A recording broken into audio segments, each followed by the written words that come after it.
Has this ever happened to you? I am Rallymorden, and till the day I die, I'll continue to deny that I'm not straight and that I am in fact a scaly. In March of 2026, I released this. A video essay in which I rant about a cutscene from 2004 shooter platformer Ratchet Clank Up Your Arsenal, specifically focusing on a cutscene towards the end that marks a turning point for the character Captain Qwark, a character who started the trilogy as a villain only to become an ally by the third game. It's a video that, statistically speaking, you might have watched. Ironically, that makes it almost beat for beat the exact video I've received multiple comments saying they were expecting to see when they clicked on this video. A video that, statistically speaking, you've almost probably watched. But back to the one we care about. While this video was initially as dead on arrival as all of my other stuff, it eventually dawned on the algorithm that putting a video clearly labeled Ratchet & Clank into the rotation for people who are already watching videos on Ratchet & Clank is a good idea. And this is where the problems begin. You see, this, again, not unlike most of my VATs, is an MP4 file that I have a love-hate relationship with. Love that this one's carved out a little niche of people who enjoy it.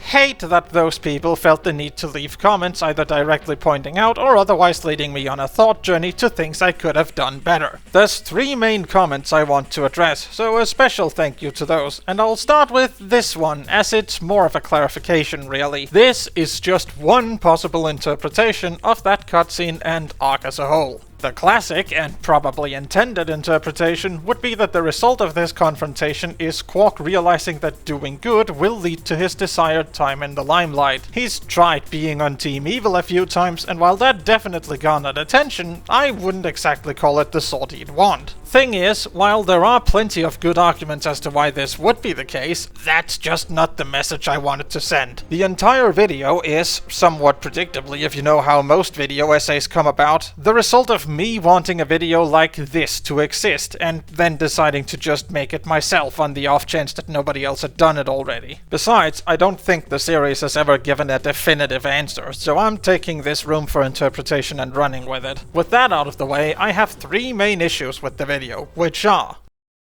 probably my biggest regret is that in a video essay all about what makes Captain Qwark great, I never once use or even allude to his personal branded synonym for a good thing. Hell's RoboShack, it's Qwark-tastic! Thank you and have a Qwark-tastic day!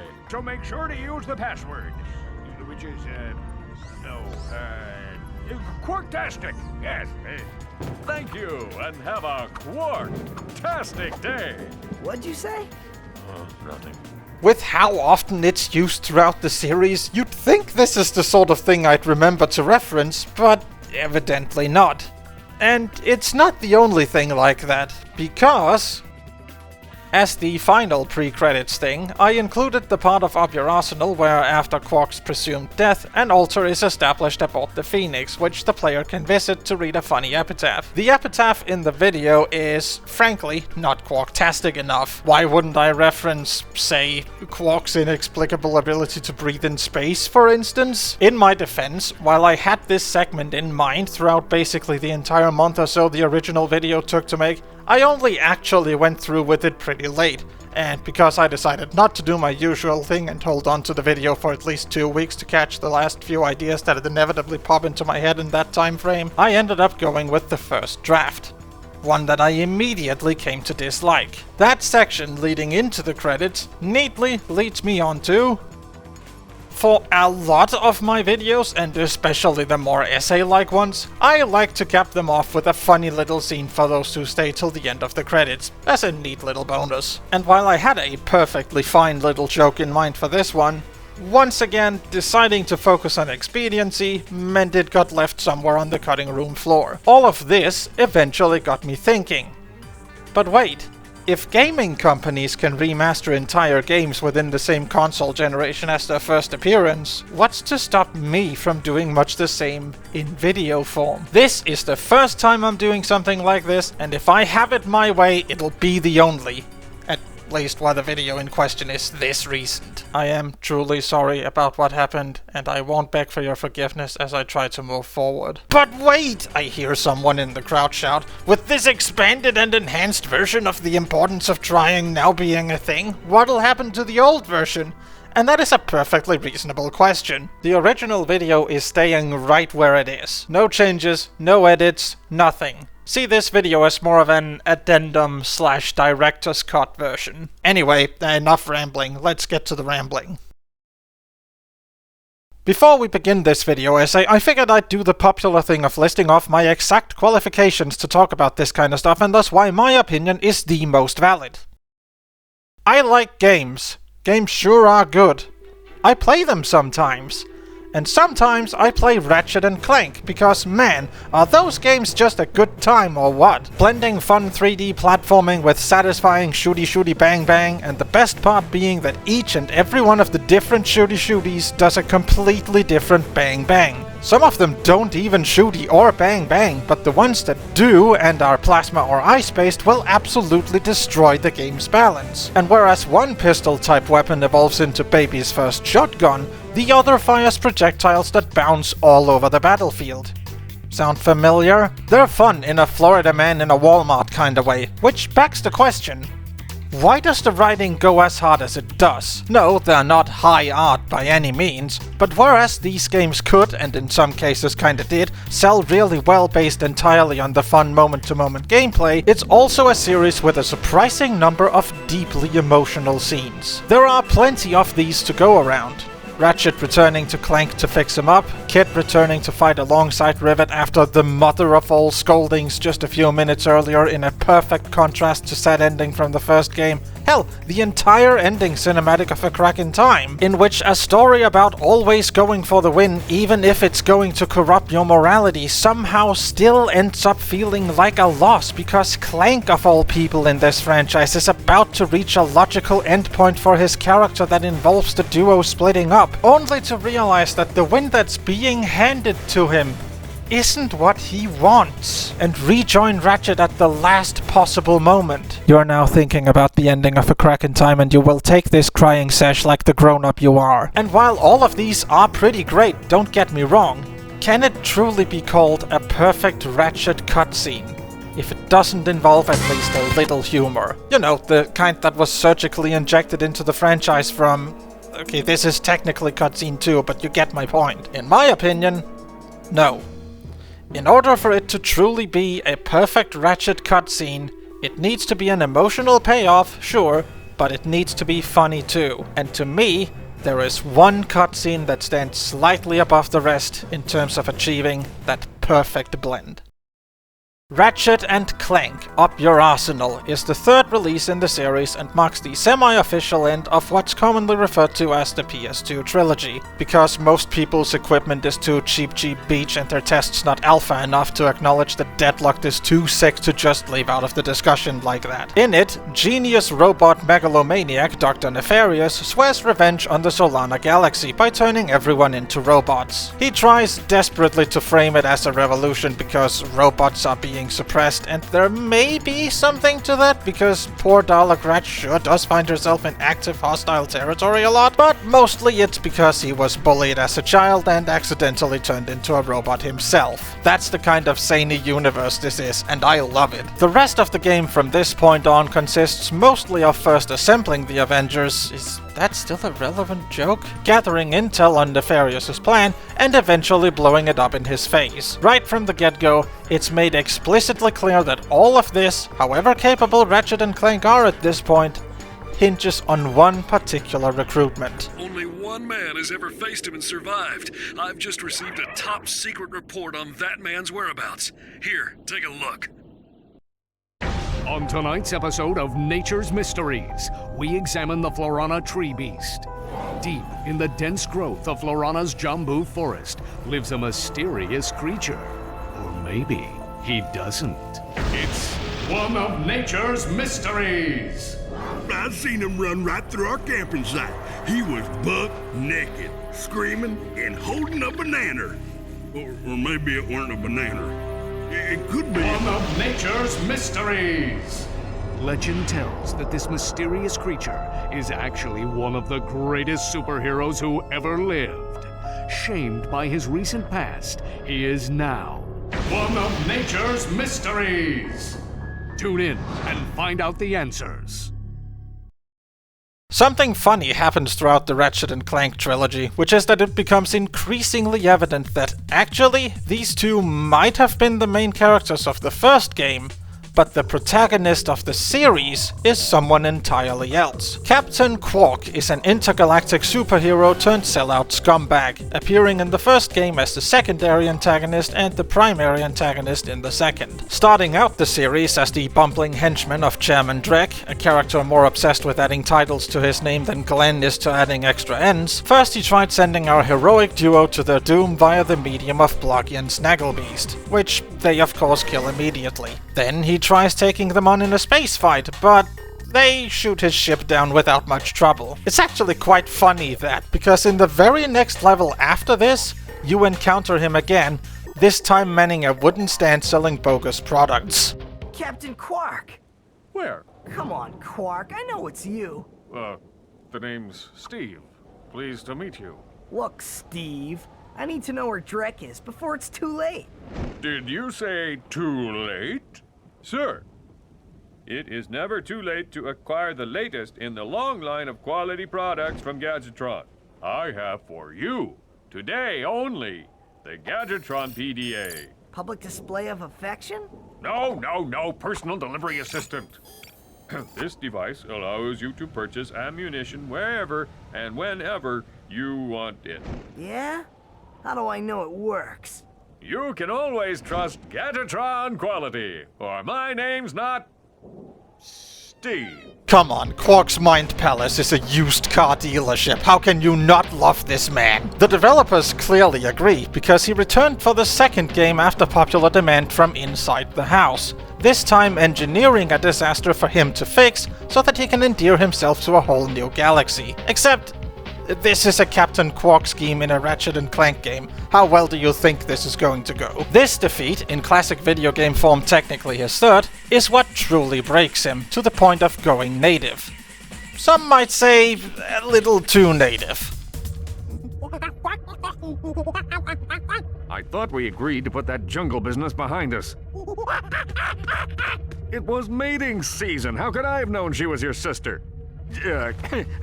How long have you two been standing there? Too long. And of course, this is the one person the plot to foil Nefarious entirely hinges upon. Because who do you think was the one to bully Nefarious? Who do you think accidentally turned him into a robot? The game's primary way of revealing this information is through the Qwark Vid comics, which the game does hint at being mostly lies and deception, because, you know, in case you forgot, Qwark is like that one time the bot declared themselves king of the land and everyone obeyed that because they happened to roll a nat 20. But considering that Nefarious acts like this whenever he's brought up... Who is responsible for this outrage? I believe it was a Captain Qwark or something. Oh, Janice, you'll always be the love of my life. You really should have that looked at. And the game only ever leans into, yeah, there could be at least some base truth to these. I mean, obviously they're very embellished, because leading the defense of Blackwater City from the women's restroom at Galaxy Burger is about the least Captain Qwark thing No, wait, that's right, it's the most Captain Qwark thing imaginable. I'll leave the sheer rate at which Qwark goes cross-dressing for someone more qualified in closets and eggs to talk about. What I want to establish with this quite long sequence is that, after being exposed to his own propaganda, Qwark is at least back to his celebrity superhero persona, and not exactly hiding his disdain for Ratchet & Clank. First, Ratchet & Clank will descend to the sea floor and wade through a series of tunnels flooded with waist-high raw sewage. What? Please hold your questions until the end of the presentation. First, I shall humbly step aside, allowing Ratchet to free-fall down and take out the mortar launchers at the landing site. Once the mortars have been silenced, the dropship will make its descent. Next, Ratchet will take the assault vehicle from the dropship, make his way to the 4 plasma cannon turrets, and destroy them. Once the turrets have been knocked out, Ratchet will personally lead the assault on the main enemy base. All right, let's get to it! Yes, you there in the front. Yeah, hi. I was just wondering, what are the rest of you gonna be doing while I'm down there getting blasted? We'll be monitoring the situation closely from here. Actually, we'll be down at the lunch buffet on Deck 5. It's Meatloaf Day. By which I obviously mean send them to do the suicide mission so he can swoop in and steal the interview afterwards. And yet, now that he's on the good team, his plans, drawn in crayon because of course they are, suddenly start to work out. Well, team, I believe some congratulations are in order. After all, my plan worked even more perfectly than expected. Well? Way to go, dude? Don't mention it. I'm just doing my job. Until, that is, he decides they're ready to take on Nefarious, who's made himself surprisingly easy to find. To the surprise of nobody, it's a fill in the blank. Auto-destruct sequence initiated. Prepare to die. Lawrence, teleport us out of here. Of course, sir. Lawrence? This isn't funny, Lawrence! What are you waiting for? This ship could explode any second. I think I spotted something important. I can't leave without it. I'll meet you back at the shuttle. While Ratchet and Clank safely make it off the exploding ship, Qwark doesn't. He's presumed dead. The man was a hero, brave, honest, kind, and humble to the core. What a load of bullshit. And this directly sets up what we're really here for. A few levels later, it's discovered that Qwark survived the ship crashing into the nearby planet by, predictably, using an escape pod. Now, before you ask, yes, the circumstances around this are a bit weird, as Ratchet clearly remembers the Altanis incident. Did you detect any other craft leaving the Star Cruiser? An escape pod? Another shuttle, maybe? Anything? I'm sorry, Ratchet. So I can't even say it's weird that nobody thought about this, but then again, only Ratchet and Clank really should know about this, and, well, Ratchet is Ratchet and Clank is Clank right now. Look, I didn't say there weren't plot holes, okay? And with context from one of the vid comics, it's discovered that he has likely retreated to an old hideout of his, last used when he previously had a close encounter with Nefarious. This level is itself a surprisingly good dissertation of Qwark as a character, from paying off a joke from the previous game, The Lawn Ninjas, to the Terminator-style robots created in his image, displaying just how self-centered he is. Even the return of the PDA he sold you in the first game. What we're here for, by means of how this format works, is the cutscene that happens when you reach the end. Hey, little buddy, how'd you find me here? We found your secret vid comic, Qwark. Oh, that. Well, I don't expect you to understand. You'll probably look at me and think, I'd give anything for a body like that. For just one drop of his raw animal magnetism, one iota of his impeccable... Can we just skip to the end, please? Let's see, where was I? Sexy, charming, brilliant, iron, hard, abs. Ah, yes, but despite my outward appearance of utter perfection, well, Deep inside, you're a cowardly wuss? No, not exactly. When I escaped from that Star Cruiser, cheating death by mere nanoseconds, I suddenly realized something very important. I could have died! Me, Captain Qwark! Imagine an entire galaxy with no more me. And for what cause? So, a few trillion people get turned into robots. Who am I to say who should or shouldn't be turned into a robot? You're pathetic, Qwark. I can't believe I once looked up to you. Let's go, Clank. The people of this galaxy need you, Qwark. They believe in you. You can give them hope. You have a chance to redeem yourself and become the hero you have always wanted to be.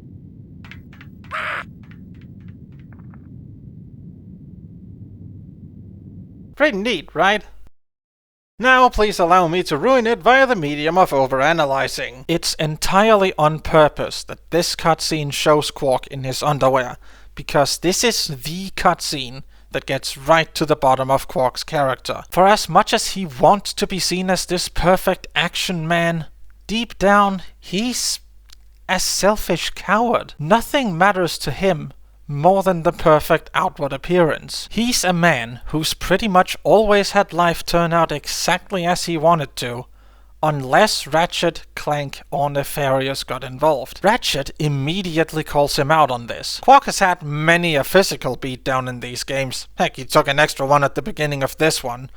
But this is the first time he gets a mental one, and he takes it pretty hard. Whereas Ratchet has a more impulsive reaction to Qwark's story, Clank, being Clank, always a bit more soft-spoken and knowing exactly what to say, realizes that he has the potential to flip the script on Qwark. Clank realizes that maybe what he needs is just the right motivation. The people of this galaxy need you, Qwark. They believe in you. You can give them hope. You have a chance to redeem yourself and become the hero you have always wanted to be. For Qwark, who's just hit a new low, those words must sting. But Clank has a point. Despite his continued fumbles, Qwark has successfully convinced the galaxy that he's the greatest superhero to have ever lived. Let's just see what Captain Qwark has to say about that, my good man. I don't see what's so funny. Captain Qwark could dispatch you without even breaking a sweat. The man, the myth, the legend, the loser. Captain Qwark, once the idol of everyone in the galaxy. Maybe he just needs to actually believe it himself. Clank seems to genuinely believe him, which in and of itself is paying off something from the very beginning of the first game. God damn it, this is so good, it makes me want to hire a writer. I mean, he could also be acting, but that's a slightly less poignant note. The little suggestive pan to his costume at the end is really just the tip of the paying things off iceberg that is this whole level. Wait, is that why this is a snow level? This is the cutscene that brings about the conclusion to Qwark's character arc, as when he finally reappears,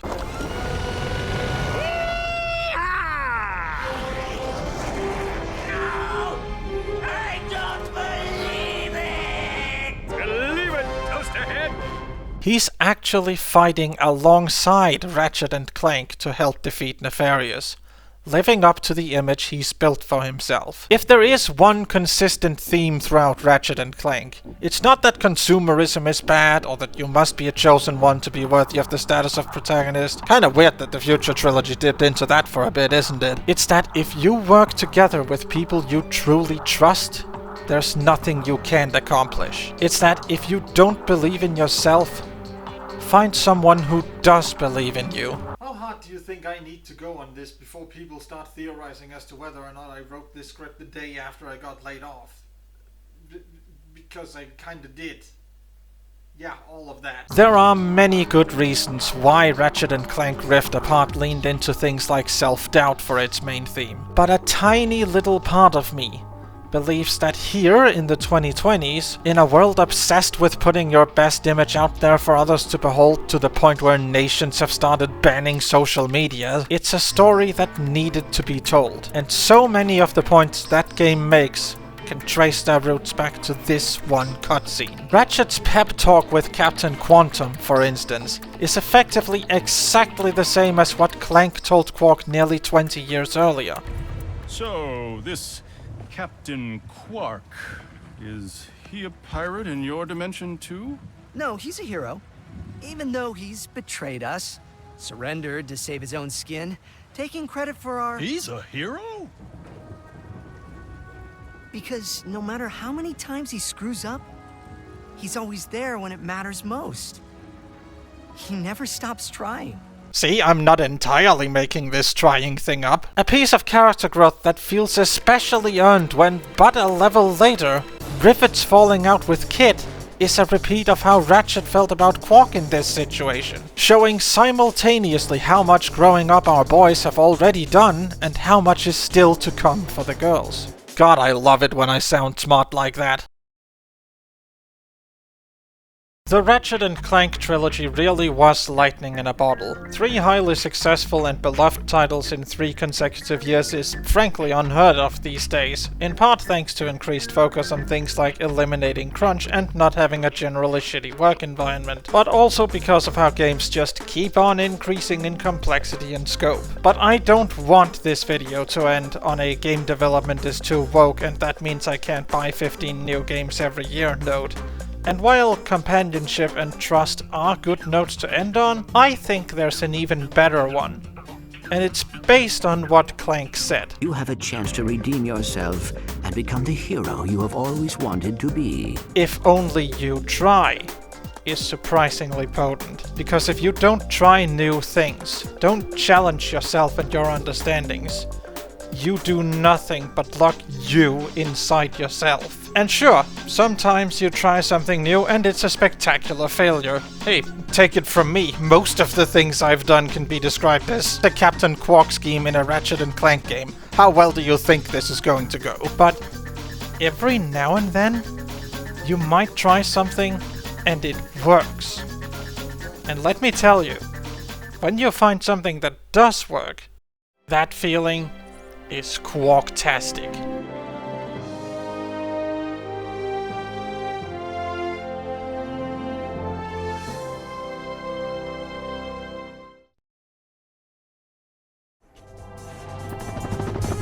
Excuse me, could somebody make sure that there's coffee brewing in the cafeteria? I'm very disappointed.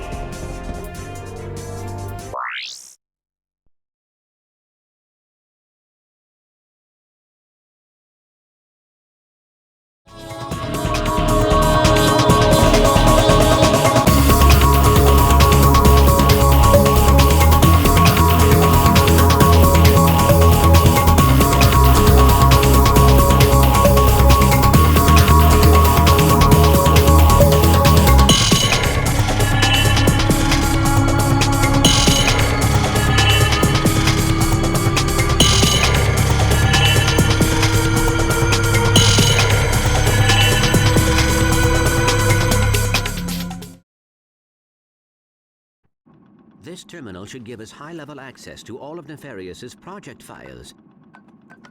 I found something. I am afraid it does not look good.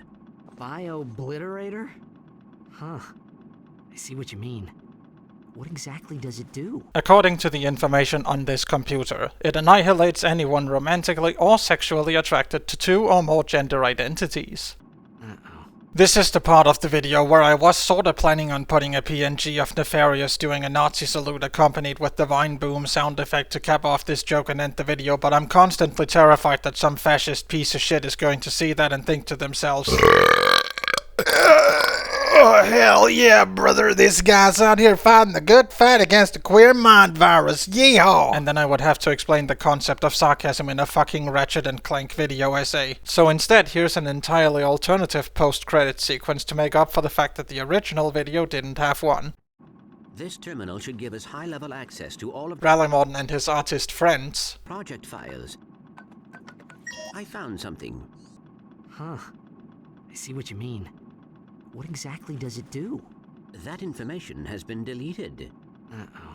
You get it yet? It's a joke about how all of that got corrupted at roughly the same time, meaning the final video is less than I was intending. I think it's time to go to bed. No, get away from me. Let me go. Ah!